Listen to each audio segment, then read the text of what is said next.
선물과 은혜, 서로 겸손할 수 있는 이유라는 제목으로 말씀을 좀 나누도록 하겠습니다.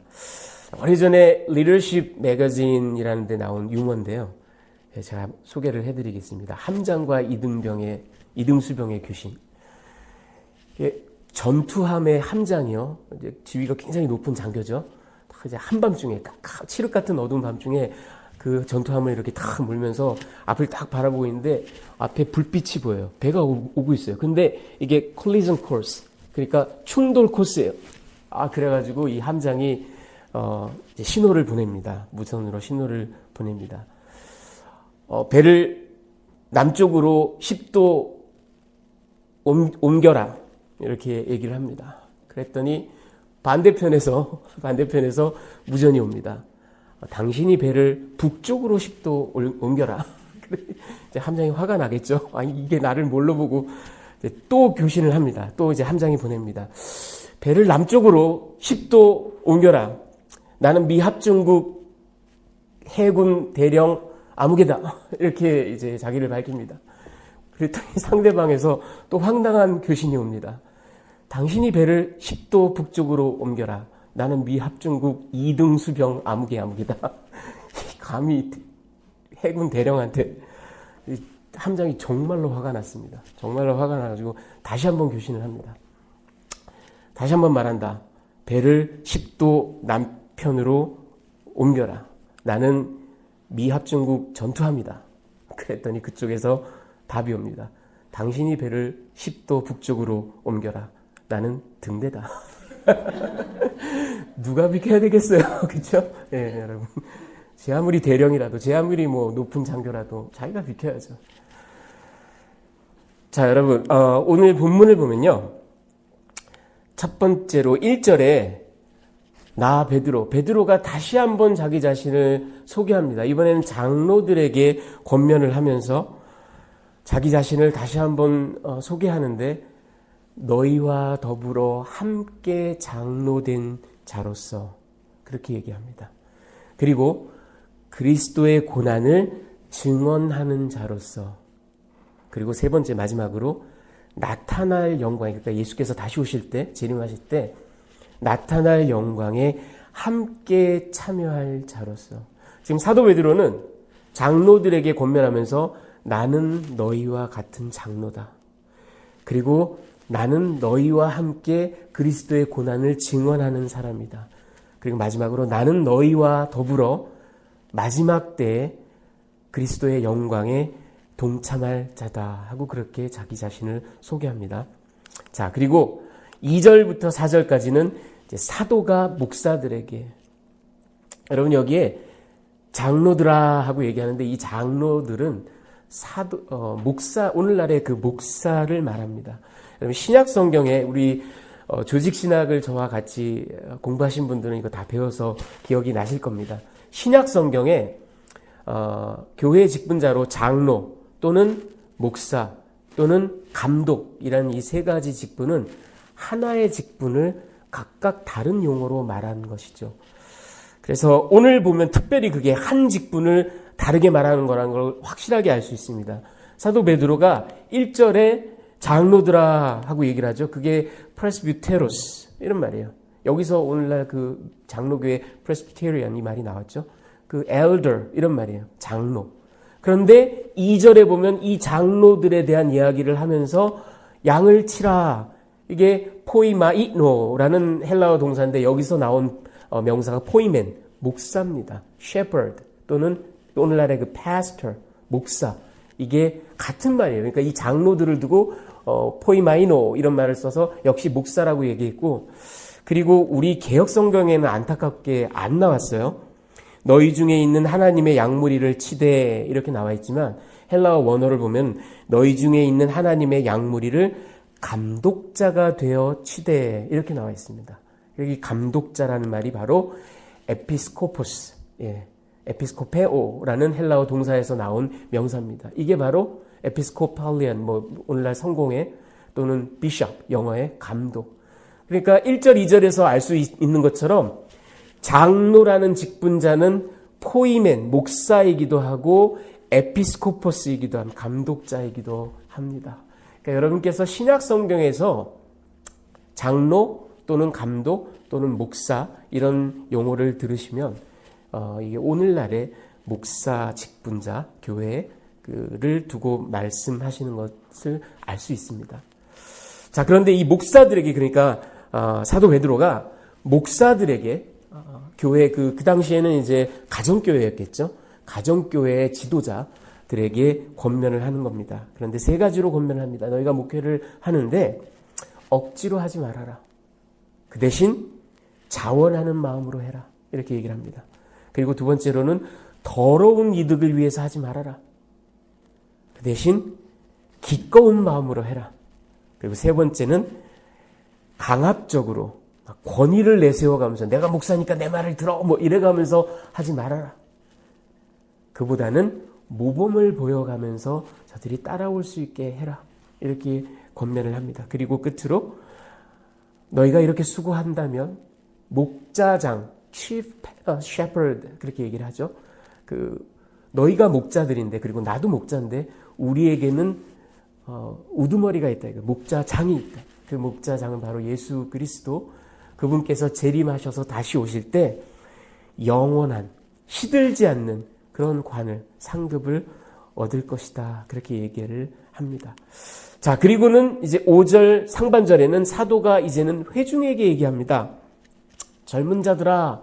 여러분 이 젊은 자들은 그냥 나이가 단순히 젊다가 아니라 아까 elders 그러니까 장로들 프레스비테로의 복수를 그렇게 하는데 이들에게 얘기를 하니까 이들이 아닌 모든 교회 멤버들, 회중들은 그냥 젊은 자들아. 이게 비단 영맨이겠어요? 영우맨이기도 하고 영 보이스, 걸스 다 들어가는 거예요. 장로가 아닌 모든 사람들, 즉 회중들에게 권면합니다. 장로들에게, 다시 말하면 목회자에게 순종해라. 그렇게 말씀을 합니다. 자, 그리고 마지막으로 이제 5절 하반절입니다.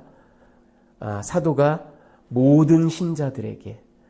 그래서 여러분 여기에 좀 사도 베드로가 all of you 그렇게 얘기를 합니다. 이번에는 all of you 그렇게 얘기하면서 서로에게 겸손해라. 이렇게 권면을 합니다. 그러면서 그래야 되는 이유를 잠언 3장 34절을 인용하면서 하나님께서는 교만한 자를 대적하시고 겸손한 자에게 은혜를 베푸시는 분이기 때문이다. 이렇게 얘기를 합니다. 그렇게 오늘 말씀을 맺고 있습니다. 자, 이 텍스트 본문을 가지고 제가 여러분들께 두 가지 메시지를 좀 나눠드리도록 하겠습니다. 첫 번째는 이겁니다. 베드로, 이 사람이 가르치는 방법입니다. 여러분 베드로가 오늘 목사들에게 주로 뒤에 회중들에 대한 얘기가 잠깐 나오긴 하지만 주로 목사들에게 주는 내용이에요. 그렇다면 여러분들께서는 나는 지역교회 목사가 아닌데 평신도 지도자로 섬기고는 있지만 목사가 아닌데 나와는 별 상관이 없겠구나 이렇게 생각하실 수도 있겠습니다. 이런 설교 이런 본문이라면 지역 협의회 목사님들 모인 컨퍼런스 이런 데서 해야 되지 않을까 이런 생각이 들기도 하죠. 하지만 여러분 아까도 말씀드린 것처럼 신약교회에 하나님께서 허락하신 직분은 엘더 그러니까 목사 그리고 디컨 안수집사 이렇게 두 직분입니다. 그렇다면 여러분께서 교회로 우리가 부름을 받았는데 교회에서 하나님을 예배하고 교회를 통하여 하나님의 나라를 확장하고 복음을 전하고 예배드리고 이 모든 신앙생활을 우리가 한다면 그 교회의 직분자인 목사에 대해서 그리고 디컨, 집사에 대해서 사도가 주신 말씀을 우리가 잘 이해하고 있다면 여러분들 교회의 목사님, 장로들 그분들에 대해서 보다 깊은 이해를 하실 수 있을 겁니다. 그분들의 연약함에 대해서도 또 그분들의 그 직무에 대해서도 여러분들이 이해하실 수 있을 겁니다. 그래서 무관치 않습니다. 그리고 또 하나 어떻게 보면 더 중요한 건데 여러분이 안수를 받은 목사님이 아닐지라도 사실은 이 포이맨 아까 목사 그 shepherd라고 그랬죠. 영어로는 그 포이마이노라는 그 동사에서 왔는데 그게 목자가 되어서 양을 치다, 양을 꼴을 먹이다, 양을 돌보다 그런 말이에요. 여러분이 자녀를 키우신다면 사실은 여러분들도 엄밀한 의미에서 모두 그 자녀들의 목자인 셈입니다. 여러분이 교회에서 찬양팀을 인도하고 계신다면 그 찬양 팀원들 5명이 됐든 10명이 됐든 그 팀원들의 작은 목자로 세움을 받은 사람들입니다. 여러분이 어떤 소그룹, 목장 또는 셀 이런 데를 섬기고 있다면 지도자로, 또는 어떤 사역 부서 이런 부서를 또 맡아서 신실하게 섬기고 계신다면 여러분들도 작은 목자이십니다. 그렇기 때문에 이 말씀은 저와 여러분 모두에게 다 해당이 되는 그런 말씀입니다. 자, 그런데 사도 베드로가 장로들에게, 목사들에게 권면하면서 얼마든지 나 베드로는 사도로서 너희에게 권하노라 말씀할 수 있어요.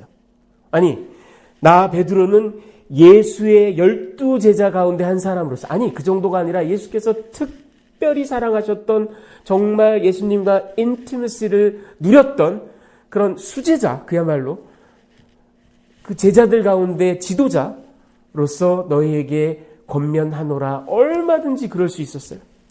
여러분, 사도 바울과는 다르게 사도 베드로는 초대교회 때부터 아주 이른 시기부터 오늘날까지 누구도 그의 사도 권위를 의심한 바가 없습니다. 사도 바울은 많은 공격을 받고 네가 사도 맞아? 이런 질책을 받았지만 사도 베드로는 자타가 공인하는, 명실상부한, 사도 가운데 으뜸이 되는, 예루살렘 교회의 기둥이 되는 그런 사도였었어요. 얼마든지 그럴 수 있었어요.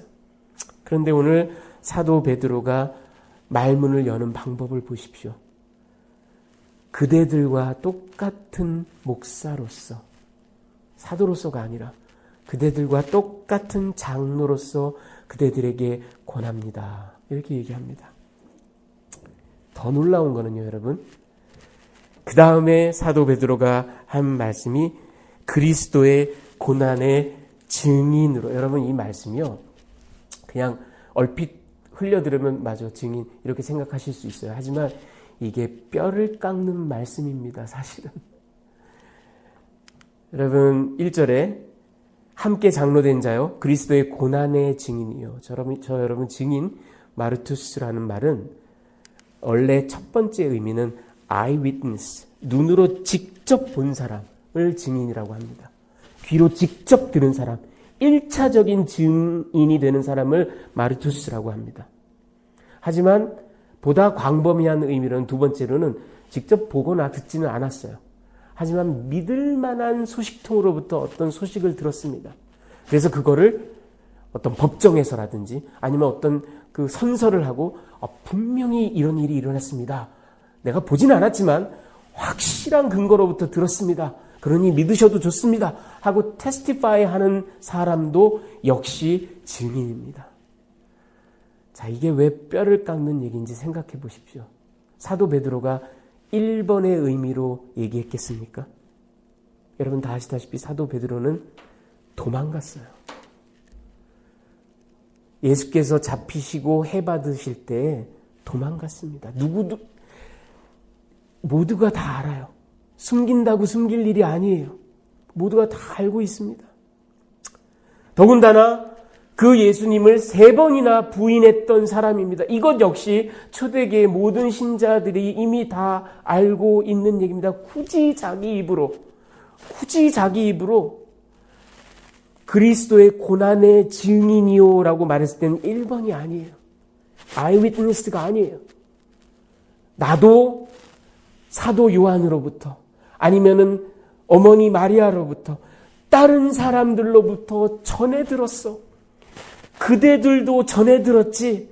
그러니 나도 그대들과 똑같은 전해 들은 증인이라네. 이런 얘기입니다. 여러분, 이거 뼈를 깎는 얘기입니다. 나 이런 존재야. 나도 당신들보다 오히려 못난 존재입니다. 이렇게 얘기하는 겁니다. 여러분, 어떻게 보면 사도 베드로에게는 일생의 가장 치욕적인 일을 굳이 자기가 밝히고 있는 겁니다. 여러분, 요즘 사람들이 틈만 나면 라떼 is horse, 라떼는 말이야? 이래가면서 사도 베드로가요, 얼마든지 장로들아, 내가 우리 주님과 갈릴리 해변을 이렇게 함께 걸을 때 말이지 주님께서 장로들은 이래야 된다라고 말씀하셨어. 얼마든지 그럴 수 있었어요. 내가 주님과 같이 변화산에 올라갔을 때 자기만 누리고 있는 그 특별한 특권, 특별한 경험, 특별한 예수님과의 친밀함을 얼마든지 내세우면서 예수님이 이렇게 말씀하셨어. 그러니 너희도 이렇게 해라. 이렇게 할 수 있었습니다. 하지만 사도 베드로가 가르치는 방법을 보십시오. 그대들과 똑같은 목사로서, 그대들과 똑같이 전해 들은 증인으로서 말씀드립니다. 이렇게 얘기합니다. 여러분 지금 보시는 분은 제임스 베커라는 그 Knowing God, 하나님을 아는 지식이라는 책으로 우리에게 알려진 아주 유명한 영국 출신의 캐나다의 신학자입니다. 작년에 돌아가셨어요. 리전트 칼리지에서 오랫동안 가르쳤던 그런 아주 탁월한 신학자입니다. 이분이 한 이야기를 들어보십시오. 이분이 Christianity Today라는 그 잡지에 거룩의 재발견이라는 그런 기고문을 통해서 한 얘기입니다. 들어보십시오. 나 자신이 위대한 크리스천이고 예수 그리스도가 위대한 주인이심을 동시에 보일 수 있는 가능성이라고는 전혀 없다. 크리스천이라면 작아져야만 되고 그럼으로써 자신을 통하여 오로지 구세주만이 위대하게 드러나도록 해야 한다. 여러분 사도 베드로는 지금 어떤 의미에서 자기가 얼마든지 크다고 높다고 얘기할 수 있습니다. 그럼에도 불구하고 작아지고 낮아지고 겸손하고 그들과 동질감을 느끼는 가운데 아니 오히려 나는 참 부족하고 못난 사람입니다 얘기하면서 여러분 이렇게 양을 치십시오. 예수께서 우리 제자들의 발을 씻기셨던 것처럼 그리고 사도인 내가 여러분들에게 탑다운으로 명령하는 것이 아니라 나도 여러분과 똑같고 아니 여러분보다 오히려 못한 사람으로 부탁드립니다. 말씀드리는 것처럼 그 논리적인 결과는 뭐겠어요? 그러니 여러분 장로이신 목사이신 여러분들도 강압적으로 권위를 가지고 내가 말하니까 들어 하지 말고 성도들과 똑같은 입장에서 저들을 존중하면서 저들보다 오히려 낮아져서 꼴을 먹이십시오. 그런 이야기입니다. 이게 사도 베드로가 그 장로들을 목사들에게 권면하는 그런 방식입니다. 여러분 신학교에서 제가 이렇게 이제 좀 재밌는 얘기, 뭐 이게 어떻게 생각하면 가슴 아픈 얘기인데 한 사모님이 너무 속상하고 막 이렇게 그 억울하고 이런 일이 많으니까 아니 내 남편이 이제 목사님이 내 남편이 그래도 신학교 오기 전에 한국에 있는 좋은 대기업에 다니고 거기서 간부하고 막 그랬을 때는 정말 시간당 몸값이 장난이 아니었는데 여기서 이 고생을 하고 뭐 화장실 청소하고 이런 넋두리를 하신 여러분 목사님들도 사모님들도 이렇게 연약하답니다. 여러분들이 안 계실 땐 이렇게 정말 말도 안 되는 푸념을 합니다. 그 목사님도 그 사모님도 굉장히 신실한 분들이십니다. 그렇게 연약함으로 푸념들을 하기도 하지만 다시 또 주님 앞에 헌신하고 제가 잘못했습니다. 또 이렇게 헌신하시는 분들이에요. 여러분 목회자들은 과거의 경력이 어땠든지 간에 과거의 몸값이 어땠든지 간에 과거의 학벌이 어땠든지 간에 주님의 부르심에 응답하는 그 순간 그 모든 것을 배설물로 여기게 여러분 계약서를 자세히 읽어보면 밑에 조그마한 글씨가 있어요. 그걸 잘 읽어 숙지해야 돼요. 우리가 그렇게 서원하고 사인업한 사람들입니다. 비록 연약함으로 비록 인간이기 때문에 넋두리가 나오고 푸념이 나올 수도 있습니다. 하지만 그럼에도 불구하고 그 부르심을 다시 한번 붙잡는 신실한 엘더, 목자로 살아간다면 그 모든 것은 아무것도 아니라는 것. 따라서 이거는 무슨 얘기냐면 저를 포함해서 이 땅의 모든 목회자들이 사실은 이 땅에서 회중들로부터 성도님들로부터 어떤 칭찬, 존경, 물질적인 보상 받을 생각을 절대 해서는 그게 우리 계약서에 있다니까요. 가서 자세히 봐야 된다니까. 어떤 것도 받을 생각을 해서는 안 됩니다. 오로지 상급은 목자장이 다시 오실 때, 그때 받는 겁니다. 그리고 오로지 겸손한 마음으로 예수께서 보여주신 것처럼, 사도 베드로가 보여주신 것처럼 그렇게 겸손한 마음으로 양들을 섬기는 것. 여러분, 저는 오늘 말씀을 준비하면서 저 역시 많이 부끄러웠습니다. 저 역시 많이 회개했습니다. 많이 주님 앞에 잘못을 고백했습니다. 자, 두 번째로는 순종과 겸손, 우리가 살아가는 방법. 여러분, 그리고 이 사도 베드로가요, 일반 회중에게 아주 짧게 5절 상반절만 젊은 자들아 이와 같이 장로들에게 순종하고, 여러분, 이 우리 개역 성경에는 이게 애매하게 번역이 돼서 혼동이 되기 쉬운데, 원어를 보면, 그리고 영어 성경을 보면 이게 분명합니다. 뭐냐면 젊은 자들아 이와 같이 장로들에게 순종하라, 한 문장으로 끝나요. 그러니까 회중들에게 그냥 딱 한마디 하신 거예요. 그리고 그 다음은 완전히 새로운 문장입니다. 새로운 명령입니다. 다가 이게 부사가 아니라 all of you, 너희 모두. 무슨 얘기냐 하면 목사들이든지 그 회중이든지 남자든지 여자든지 나이가 많은 사람이든지 적은 사람이든지 모든 신자들은 서로에게 겸손으로 허리를 동여라. 서로가 서로에게, 목사도 회중에게 겸손하고 회중도 목사에게 겸손하고 회중 간에도 서로 겸손해라. 왜? 하나님은 교만한 자를 극도로 미워하신다 이거예요. 혐오하신다 이거예요. 여러분, 누군가가, 제가 이 출처를 찾기 위해서 많이 노력했는데 못 찾았어요. 죄송합니다. 누군가가 이런 얘기를 했어요. 그 죄를 여러분, 헬라어에도 전치사가 있습니다. 영어랑 비슷하게 영어에 또 전치사가 있죠. 그 전치사를 가지고 설명을 이렇게 하는 걸 들었어요.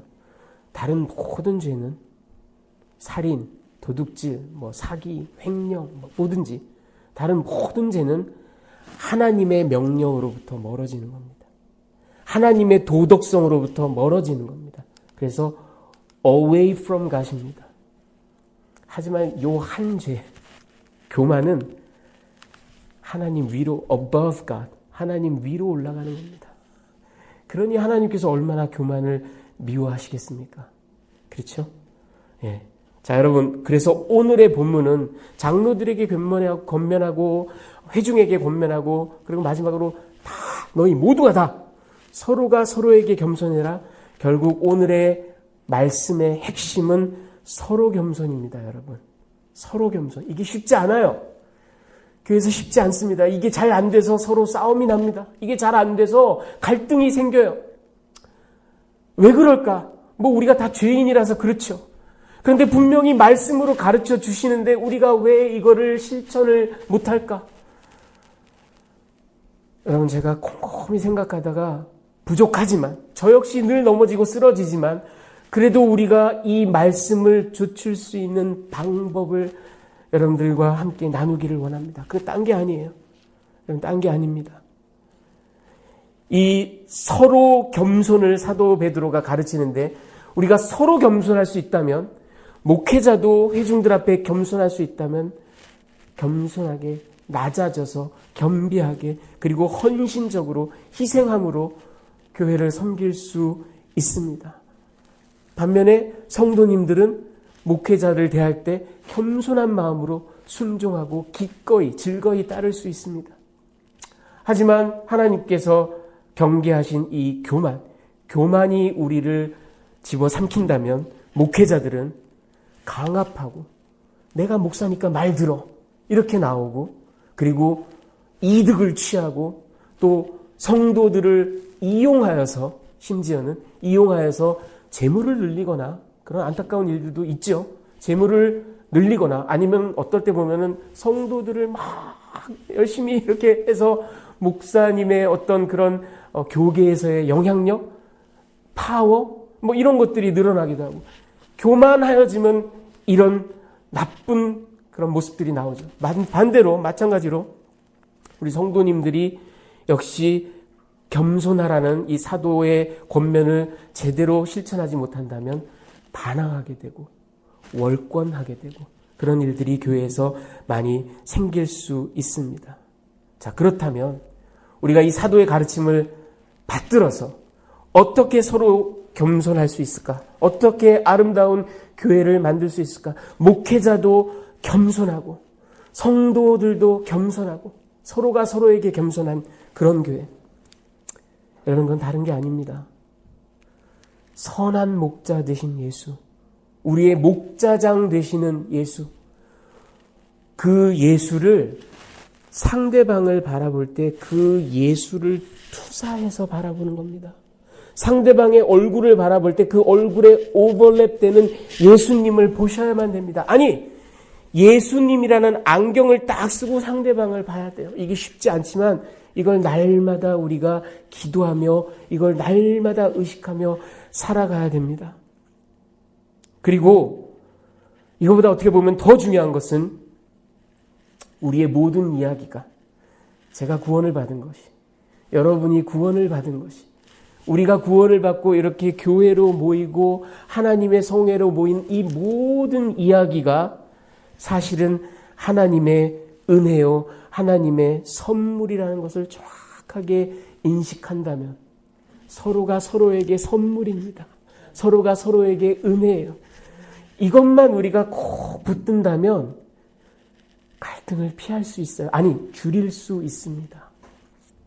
여러분, 제가 부끄럽지만 제가 아까도 말씀드렸죠? 오해 없이 들으시기 바랍니다. 제가 이런 이야기를 한다고 제가 뭐 잘났다거나 제가 목회자로서 아주 훌륭하다라는 말씀을 드리는 게 절대 아닙니다. 아까도 말씀드린 것처럼 저는 참 많이 부끄러웠고 참 많이 회개했습니다. 그리고 저 역시 죄인 중에 죄인이요, 말할 수 없이 많은 실수를 합니다. 그래서 제가 잘못한 것들을 일일이 나열하기 시작하면 끝도 없습니다. 그럼 여러분들이 다 실족하실 테니까 그 중에서 오늘 제가 정말 몇 안 되지만 잘한 거 하나를 좀 예로 설명을 해드리겠습니다.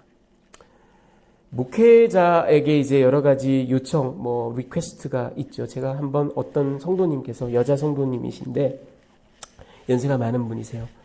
근데 이제 저를 찾으십니다. 이 목사 좀 나와봐. 예, 별로 이렇게 존댓말도 잘 안 쓰시는 분이세요. 이 목사 좀 나와봐. 예. 근데 여러분, 목회자로서 당연히 이렇게 어려움이 있으면 같이 만나서 기도하고 권면하고 카운셀링하고 또 말씀을 나누고 또 편찮으시면 댁에 가서 신방하고 당연하죠. 당연히 주께서 맡겨주신 일이니까. 근데 이 경우는 좀 본인 개인 용무가 있으세요. 개인 용무가 있으시니까 자기를 좀 차를 타고 쭉 다니고 그리고 통역도 좀 하고 번호표도 받아오고 이렇게 좀 하라는 거예요. 그 일이 막 6시간 이렇게 걸리더라고요. 아이고, 그 다음에도 개인 용무가 필요하신 일이 있을 때마다 저를 또 그렇게 부르십니다. 산호세에 치과 갈 일이 있으니까 데려와. 가서 또 한 대여섯 시간 기다리고. 제가 처음 그 요청을 받았을 때 그러면 안 되는데 저도 이건 목사로서 이렇게 개인 용무인데 여기 운전사 노릇하고 참 너무하시네. 이 마음이 불편하게 나갔어요. 예, 솔직하게 말씀드립니다. 마음이 불편하게 나갔어요. 그런데 갔다 와서 제가 아내에게 고백했습니다. 여보, 참 신기한 일이 일어났어. 그분을 딱 만나는데, 딱 보는데 그렇게 사랑스러워 보이고 그렇게 측은해 보이고 오죽 부탁할 데가 없었으면 나에게. 그 5시간, 6시간을 그 푸념을, 인생에 대한 넋두리를, 교회에 대한 푸념을 다 들어드리면서 마음이 불편한 게 아니라 오히려 어떻게 하면 도와드릴까? 어떻게 하면, 여러분, 그게 제가 한 게 아닙니다. 제가 그렇게 나이스하지 않습니다. 저도 성질이 참 못됐고 저도 참 흠이 많습니다. 그런데 분명히 알 수 있어요. 제가 아니에요. 그 순간에 성령님께서 제 마음을 만지셨어요. 그래서 아내에게 얘기했습니다. 참 신기하게 그 어르신을 뵀는데 예수님이 보이더라고. 그 뒤에 여러분, 제가 목회자가 그러면 안 되는데 때로는 자기 일에만 하다 보면 내가 목사니까 여러분들이 내 말을 들어야 되지 않겠습니까? 이런 권위의식, 또는 내가 교육을 받았고 내가 전문성이 있고 이런 의식들이 생겨나기 쉽습니다. 그 일을 하다 보면 그런 함정은 누구나 빠질 수 있어요. 그러다 보면 내가 그 함정의 대령같이 느껴집니다. 그리고 상대방이 이등 수병처럼 보일 때가 많아요. 그런데 여보, 그날 내가 그 어르신을 뵀는데 등대처럼 탁 버티고 있는 예수님이 보이더라니까. 형서가 내가 사랑하는 딸 너에게 맡겨줬으니 잘 돌봐라.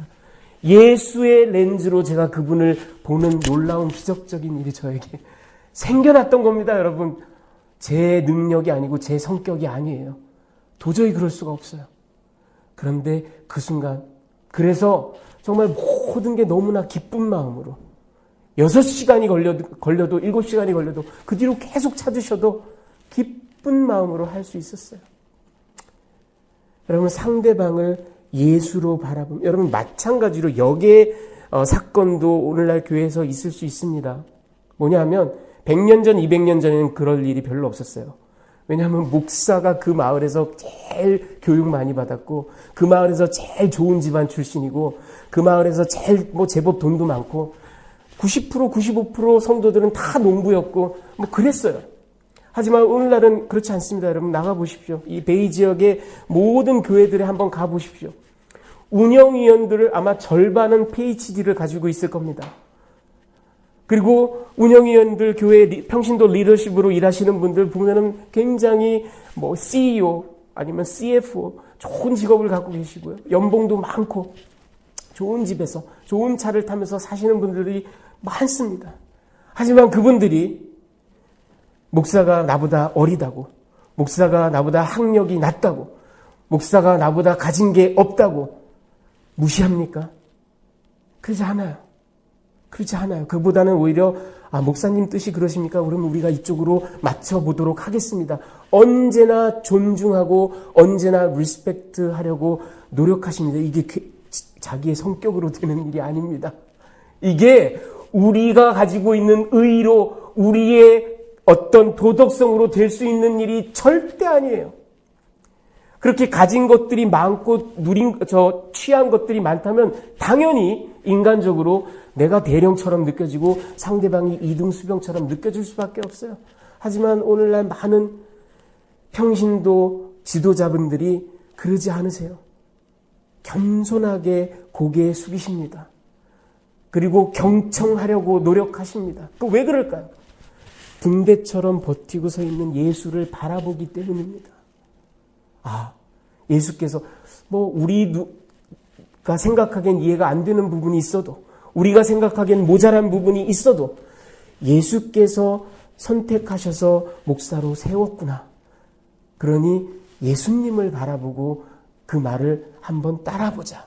이런 생각들을 가지고 교회에서 사역하시기 때문에 교회 안에서 목회자와 부족한 목회자들도 많습니다. 제가 압니다. 저를 포함해서. 그럼에도 불구하고 이렇게 조화롭게 아름답게 사역을 하려고 노력한다라는 것. 우리가 부족하지만, 죄인이지만. 여러분, 그렇습니다. 이 모든 것이 하나님의 은혜요 선물. 상대방이 인간의 눈으로 바라보면 답답할 수 있어요. 인간의 눈으로 바라보면 나보다 미천해 보일 수 있어요. 하지만 이 모든 것이 하나님의 은혜요 선물이라는 것을 우리가 안다면, 그리고 우리 사이에 예수 그리스도가, 우리의 선한 목자 되시는 예수 그리스도가 계신다라는 걸 우리가 끊임없이 리마인드 한다면, 비록 죄인인 우리들이지만 피차가 서로에게 겸손할 수 있습니다. 여러분, 선물입니다. 선물이에요. 그렇잖아요. 여러분, 내가 만약 일을 해서 벌어들인 거면, 내가 어떤 경력을 가지고 있고 어떤 학력을 가지고 있고 10시간 일을 해서 1,000불을 고용주한테 받았어요. 그런데 나랑 똑같은 경력을 갖고 있고 똑같은 학력을 갖고 있고 똑같은 기술을 갖고 있는 사람이 똑같은 일을 10시간 했는데 10,000불을 받았다라고 생각해 보세요. 여러분, 당장 고용주 찾아가서 이거 unfair, 나한테도 10,000불을 주시오 라고 얘기하겠죠. 그래야 당연합니다. 그래야 맞습니다. 세상에서는. 하지만 여러분, 우리는 선물을 받았습니다. 우리 아이가, 큰아이가 고등학교를 졸업했는데, 졸업했다고 할아버지가 선물이라고 1,000불을 딱 주셨는데, 예를 들어 이 녀석이 할아버지 옆집에 돌쇠는 나랑 동급생인데 할아버지가 졸업했다고 3,000불 주셨어요. 나한테도 더 주세요. 어떻게 이럴 수 있어요? 선물인데. 그렇죠? 여러분, 우리가 하나님께서 이 교회를, 내 옆에 있는 사람들을, 우리의 목회자를, 또 우리에게 붙여주신 성도 한 사람 한 사람을 그분의 은혜로, 그분의 선물로 주셨다라는 것을 안다면 목자들도, 회중도, 목회자도, 평신도도 서로가 서로에게 겸손할 수 있습니다. 여러분, 이 3절의 맡은 자들에게, 이게 클레론이라는 말인데요. 여러분, 이게 구약 성경에서, septuagint 그 70인경에서 하나님께서 배당해 주신, 할당해 주신, 그래서 분깃 또는 뭐 기업 이런 말로 쓰이는 말이 이 말입니다. 예, 내가 선택한 게 아닙니다. 내가 선택하고 내가 심사해서 평가해서 저 사람은 내 성도로 받아도 좋겠네. 그게 아니에요. 하나님이 선물로 배당해 주신 거예요. 여러분, 우리가 이 마음을 견지한다면 이 모든 것이 은혜로 비롯되었고 선물로 비롯되었다라는 것을 안다면, 그리고 우리의 영원한 목자장 되시는 예수께서 먼저 겸손을 보이셨다라는 것을 우리가 마음에 새긴다면, 우리 인간적인 생각을 잠시 접어두고 서로가 서로를 바라볼 때 더 겸손하게, 더 공손하게, 더 친절하게 그렇게 겸손을 실천할 수 있는 줄 믿습니다. 그런 아름다운 교회를 이루어 가시는 그런 저와 여러분이 되시기를 주님의 귀하신 이름으로 축원합니다. 같이 기도하시겠습니다.